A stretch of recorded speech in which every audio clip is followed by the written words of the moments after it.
بصوا انا عايزاكم تتفرجوا تنسوا تلاجتنا خالص، تنسوا التلاجات اللي عندنا كلها وتتفرجوا. اتفرجوا قولوا ما شاء الله. يعني تقريبا التلاجة بتاعتنا ما بيكونش فيها غير نص الليمونة اللي بقاله 3 سنين مركون في رف اللي فيه الحاجات البيض اللي هو مكان البيض، في نص ليمونة دي بتتساب وخضرة بس. تلاجة الشعب المصري كله. بصوا بقى يعني انتوا بشوفوا ما شاء الله ما شاء الله ما شاء الله. هي تقريبا فاتحة سوبر ماركت جوه التلاجة، يعني هي جابت السوبر ماركت جوه التلاجة.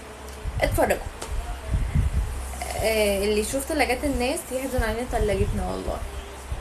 حلوة قدامي ايه، ربنا يبارك لها والله العظيم. ربنا يرزقنا يا رب ويرزقكم كلكم ونملى تلاجتنا زي ما الناس كلها مليها، يعني ده رزق. الحمد لله الحمد لله، احنا راضيين نقول الحمد لله الحمد لله الحمد لله. بس انا مستغربه يعني من الكميات يعني، وكمان كل حاجاتها سناكس سناكس سناكس. انا عايزه اشوف خضار، يعني انا عايزه اشوف خضار. بصوا عصاير، بيض، حاجات عاديه خالص. انا عايزه اشوف خضار مثلا. ده خزين، ده خزين الشهر ولا ده خزين السنه كلها؟ انا مش فاهمه. ما شاء الله خضار اهو. بصوا الخضار عندهم عامل ازاي، متكيس. الخضار عندهم، احنا عندنا برضه بيبقى متكيس بس متكيس بطريقه تانية يعني، فاهمين؟ ده الخضار بيكون مكيس بطريقه جامده بصراحه ما شاء الله. اللحوم تحت انا حلم حياتي اجيب التلاجة دي بجد. طب انتي سايبه البيبان فاضيه ليه؟ محطتش في البيبان.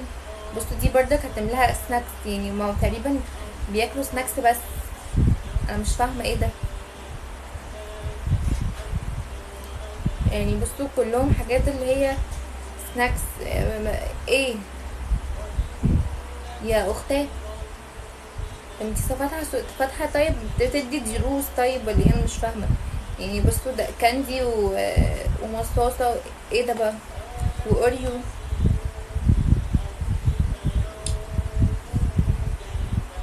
قبل اي حاجه متنسوش تعملوا اشتراك في القناه وتفعلوا الجرس للمنات الفيديو ده، وتقولوا لي بتتابعوني منين، اخبار انتوا منين، وكمان هتلاقوا الفيديو ده كامل على القناه. يا جماعه انا بقالي كتير قوي مبطلعش، بس بجد فاقده الشغف. مش عارفه، ما اعرفش، ما بقتش احب ان انا اقوم امسك التليفون وافضل اصور كده. بقى الموضوع بالنسبه لي لا، اللي هو مش ماليش مزاج ان انا اعمل يعني. بس الحمد لله يعني، الحمد لله ربنا هداني وقلت اعمل لكم فيديو النهارده عشان قاعده زهقانه. قلت اعمل لكم فيديو بالمره، وحشتوني بصراحه. ايه طب ايه يعني بجد، يعني بيفضلوا عندكم قد ايه دول؟ المشكله ان هم ما بيتخانوش، يعني كل حاجاتهم شوكليت وسناكس ونشويات، ما بيتخانوش ليه؟ يعني بجد كميه سكريات مش طبيعيه. ما, ما بتتخانوش ليه؟ بتلاقيهم قد كده. يعني احنا ما بناكلش الحاجات دي كلها من كل فين وفين، وهم بقى ما شاء الله الحاجات دي عندهم في البيت دايما 24 ساعه، كل 24 ساعه. ما بيتخانوش يعني. انا مش فاهمه بجد يعني ايه السر، ايه السر بتاعكم يعني؟ دي ماليه تقريبا عامله. طب والفشار هيجلد، الحاجات دي هتجلد يا ماما. معلش يا جماعه، انا جاهله كلنا على قد عقلي، بس بجد الفشار هيجلد. يعني الفشار لما بيقعد شويه مثلا مغطيينه بيجلد كده، تحسي انتوا بتاكلوا كده حاجه مجلده يعني. بصوا دي درجه التلاجة بتاعتها، بدل ما تملى خضار او لحوم وكده، لا ملياها سناكس. ايه التفاهه دي؟ بس بجد ان التلاجة دي تلاجة احلامي والله العظيم، تلاجة احلامنا كلنا.